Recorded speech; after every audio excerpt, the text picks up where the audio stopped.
Hello and welcome back to our study of Peninei Halacha, the teachings of Rabbi Eliezer Melamed, Shlita. We are continuing with our study in the laws of Birchat Kohanim, and we continue to daven L'Chayalei Tzvagei Yisrael, L'Refuah Shlema L'Chol B'Tzuei Yisrael, safe return of our hostages, and please note our learning is dedicated Le'ili Nishmas, Seren Daniel Shema Ben Harav, Doron V'Sheli Hashem Yikum Damo.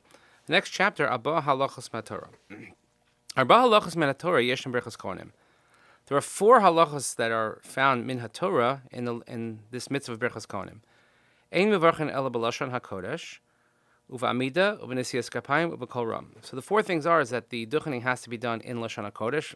I wouldn't call it Hebrew, but it's the Holy Hebrew. Has to be done standing, has to be with raised hands, and has to be out loud. And if one of those factors is missing, then one shouldn't duchen. Halacha Rishona. So let's look at each one. The first one, Levarach b'Lashon HaKodesh, the language. K'yadua mitzvahs rabos misbatzaos aydei dibur.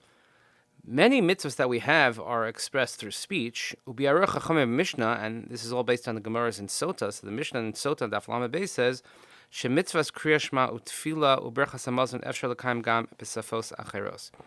The Mishnah says that kriya shema, davening, meaning Shemona Esrei, benching, you could do them in other languages. Aval Birchas Kohanim tzrichen lomar dafka b'lashon hakodesh. But Birchas Kohanim, Duchening cannot be done in another language because it says ko sevarachu, so shall you bench b'lashon hazu sheksuv b'Torah.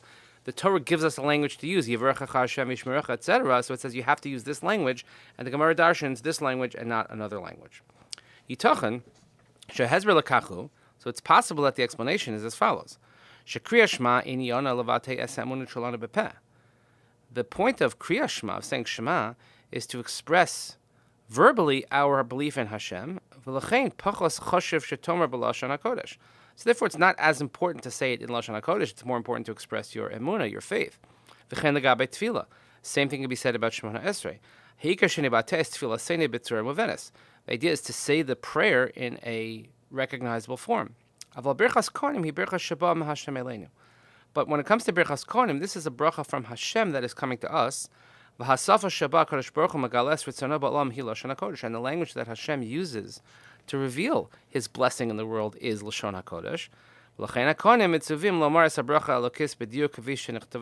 Therefore, the Kohanim are commanded to say the language and the bracha of Hashem in the language in which it was given. Halacha Hashniya, the second halacha, Lomar Birchas Kohanim be'amida, is to say it standing.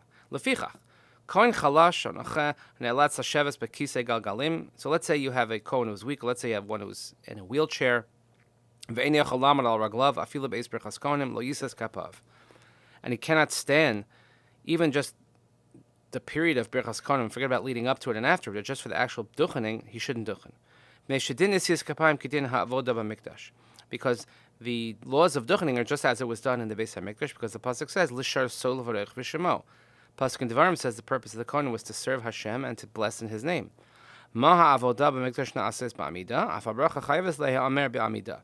Just as the service in the Beis HaMikdash was done standing, so too the blessing is required to be recited standing. The true expression of a person is always done standing, because your entire presence is seen from head to toe. And we can express both our spiritual and physical powers and abilities. And therefore,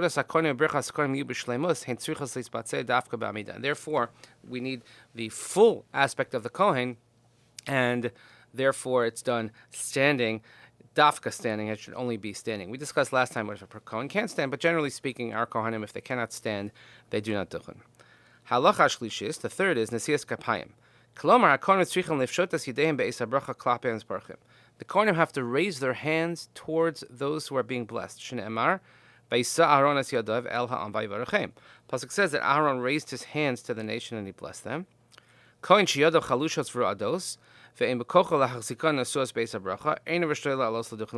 Kohen who is weak or does not have the ability to raise his hands at the time of the blessing, he cannot duchen. He can't make the bracha if he can't raise his hands.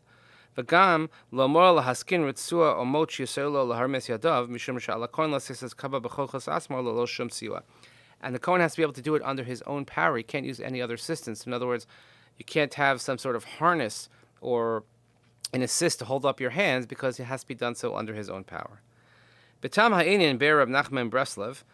This is unusual for Rav Malamed to quote something from Rabbi Nachman of Breslov.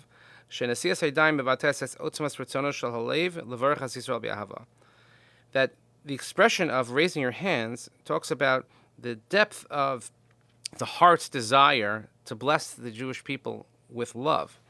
There's a big connection between the hands and the heart. And therefore we bring the hands up close to the heart. And the extensions of the hand are an expression of the heart. Pasuk in Eicha says, Nisal levavenu el kapayim el kel ba'ashamayim. We will raise our hearts and our hands to Hashem in Shemayim. So when the Kohanim spread their hands to bless the Jewish people, so then they are expressing their deep love from their hearts towards the Jewish people with strength. Hosef Rav Kook, so I bet you never thought you would hear Rav Nachman Breslov and then the next breath Rav Kook,